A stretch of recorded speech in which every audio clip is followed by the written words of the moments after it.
Hi friends, welcome to my YouTube channel. வீடியோக்குள்ள பார்த்து மறக்காம சேனல் சப்ஸ்கிரைப் பண்ணிக்கோங்க. நேத்திக்கு தனுஷ் அவர்களோட 54வது படத்தை ஆஃபீஸில் அனௌன்ஸ் பண்ணியிருக்காங்க. போர் தொழில் படத்தை அடுத்த விக்னேஷ் ராஜா அவர்கள் தான் இந்த படத்தை டைரக்ட் பண்ணுறாங்க. ஸோ இந்த படத்தோட ஷூட்டிங் நேத்திக்கு ஸ்டார்ட் ஆயிருக்கு. அண்ட் இதை தாண்டி கார்த்தி அவர்கள் நடிக்கிற மார்ஷல் திரைப்படம், அதாவது கார்த்தி அவர்களோட 29th ஃபிலிமு நேற்றுக்கு பூஜையோட ஸ்டார்ட் பண்ணியிருக்காங்க. டானா கார் நடித்த தமிழ் அவர்கள் தான் இந்த படத்தை டைரக்ட் பண்ணுறாரு. இந்த படம் பார்ட் 1 அண்ட் பார்ட் 2 ரிலீஸ் ஆகுன்ற மாதிரி நியூஸஸ்லாம் வந்துட்டுருக்கு.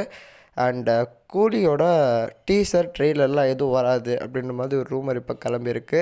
இந்த படம் டைரெக்டாக ஒரு ப்ரோமோ வீடியோவோட ரிலீஸ் ஆகிடும் அப்படின்ற மாதிரி நியூஸஸ்மே ஸ்ப்ரெட் ஆகிட்டுருக்கு. கண்டிப்பாக இது ரூமராக தான் இருக்கும்னு நினைக்கிறேன். ஏன்னா இன்றைக்கி செகண்ட் சிங்கிள் வரப்போது, மோஸ்ட்லி நெக்ஸ்ட் வீக் டீசரோ இல்லை அதுக்கப்புறம் ட்ரெய்லர்லாம் வரதுக்கு நிறைய சான்சஸ் இருக்குது. ஏன்னா இவ்வளோ பெரிய படத்துக்கு இந்த மாதிரி பண்ணுவாங்களான்னு எனக்கு தெரியல. பட் பண்ணால் ஒரு ஒர்ஸ்ட் சஜஷனாக நான் சொல்லுவேன். ஸோ உங்களோட ஒப்பீனியனை கமெண்ட் பண்ணிட்டு சேனல் சப்ஸ்கிரைப் பண்ணிக்கோங்க. Until then, goodbye from RL.